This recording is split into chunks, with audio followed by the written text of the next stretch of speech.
মই তেওঁলোকৰ যি সম্বৰ্ধনা জনালে সেই সম্বৰ্ধনাত আপ্লুত হৈছোঁ আৰু বিশেষকৈ জ্যেষ্ঠ নাগৰিকসকলে এই যে আমাৰ যিখিনি বাকী সময় আছে, ময়ো জ্যেষ্ঠ নাগৰিক, আমি কিদৰে জীয়াই থাকিব পাৰোঁ, কিদৰে আনন্দৰে জীয়াই থাকিব পাৰোঁ, কিদৰে সমাজৰ এছেট হ'ব পাৰোঁ, তাৰ চিন্তা চৰ্চা কৰিবলৈ সকলোকে অনুৰোধ কৰিছোঁ আৰু ৰিটায়াৰমেণ্ট হ'লেই যে জীৱনটো শেষ হৈ নাযায় সেই কথাটো মই তেওঁলোকক কৈছোঁ। আমি সকলোৱে মিলি সুন্দৰ সমাজ গঠন কৰিব লাগিব আৰু জ্যেষ্ঠ নাগৰিকসকলৰ তাত এটা ইম্পৰ্টেণ্ট ৰোল আছে। ৰঘুনাথ চৌধুৰীদেৱৰ এটা মূৰ্তি মই প্ৰতিষ্ঠা কৰাৰ কাৰণে ইয়াত চেষ্টা কৰিছিলোঁ, কিন্তু সেই সময়ত MP LED কৰিব পৰা নাছিলে।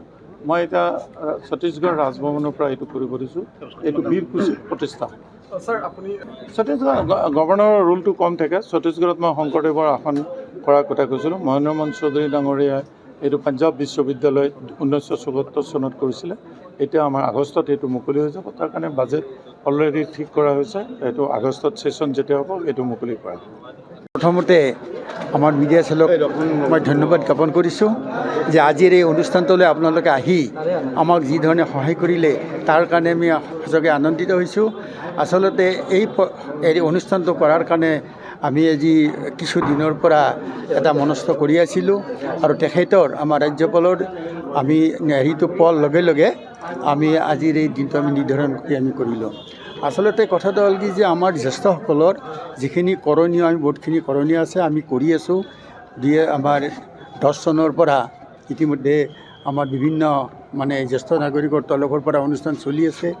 বিশেষকৈ আমাৰ স্বাস্থ্য সংক্ৰান্তত আমি সজাগতা সভা আমি কৰিছোঁ আৰু আমাৰ প্ৰত্যেক মাহতে একোটা স্বাস্থ্য শিবিৰ বিনামূলীয়া স্বাস্থ্য শিবিৰ আমি কৰি আছোঁ। ইয়াত বাহিৰেও অন্য ধৰণৰো আমি বিশেষ ধৰণে সজাগতা সভা কৰি বৰ্তমান আমাৰ সমাজত যিবিলাক অসামাজিক কাম চলি আছে এইবিলাকৰ পৰা যাতে আমি পৰিত্ৰাণ পাব পাৰোঁ তাৰ কাৰণে আমি ৰাইজৰ মাজত গৈ আমি আলোচনাবিলাক কৰি আছোঁ আৰু আমাৰ বিভিন্ন আলোচনা আছে। আমাৰ বিভিন্ন আমি বিষয় আমি লৈছোঁ যে ভৱিষ্যতৰ কাৰণে আমি আকৌ এই কামত আমি অগ্ৰসৰ হ'ম বুলি আমি ভাবিছোঁ। চাওঁ ভগৱানে আমাক কিমানখিনি কৰে আৰু ইয়াৰ কাৰণে আপোনালোকৰো আমাৰ সহায় লাগিব। আৰু দ্বিতীয়ত আমি চৰকাৰকো আমি নিবেদন কৰিছোঁ, বিশেষকৈ এটা কথাই মই বাৰে প্ৰত্যেক সভাতে আমি এটা কথা কৈছোঁ, আমাক এটা বস্তুৱে আমাক ধ্বংসৰ পথলৈ লৈ গৈছে, তিলকৈ আমাক হত্যা কৰিছে নতুন প্ৰজন্মক। সেইটো হ'ল কি মাদক দ্ৰব্য। এই মাদক দ্ৰব্যটো যদি আমাৰ অসমৰ পৰা আইন প্ৰণয়ন কৰি হ'লেও যদি আমি ইয়াৰ পৰা যদি নোহোৱা কৰিব নোৱাৰোঁ তেনেহ'লে ভৱিষ্যত আমি অসমখনক আমি সুন্দৰ অসম গঢ়াৰ কাৰণে আমি যিমানেই নকওঁ কিয় আমি তাত কিন্তু ফলৱৎ হ'ব নোৱাৰিম।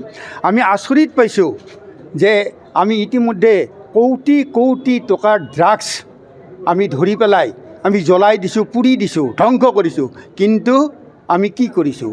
আমি এতিয়া নতুনকৈ আগে টাউন চহৰত আছিলে, এতিয়া গাঁৱে চুকে মদৰ লাইচেঞ্চ দি মদৰ দোকান বহি আমাৰ গোটেই নতুন প্ৰজন্মটোক আমি ধ্বংস কৰি পেলালে। গতিকে আমি চৰকাৰলৈ সানুনে অনুৰোধ জনাওঁ আজিৰ আপোনালোকৰ মিডিয়াৰ জৰিয়তে যে অন্ততঃ যদি অসমখন যদি সংৰক্ষণ কৰিব বিচাৰিছে, অসমখন যদি ভালদৰে যদি আমাৰ পৰিচালনা কৰিব বিচাৰিছে, চৰকাৰে আমাৰ এইটো নিবেদন অতি সোনকালে আমাৰ অসমৰ পৰা যাতে এই মদ যাতে এইটো নিষিদ্ধ হৈ যায় তাৰ কাৰণে চৰকাৰক অনুৰোধ জনাই মই যিকোনো খবৰৰ বাবে যোগাযোগ কৰক 7099017330 লগতে 7099017110 নম্বৰত।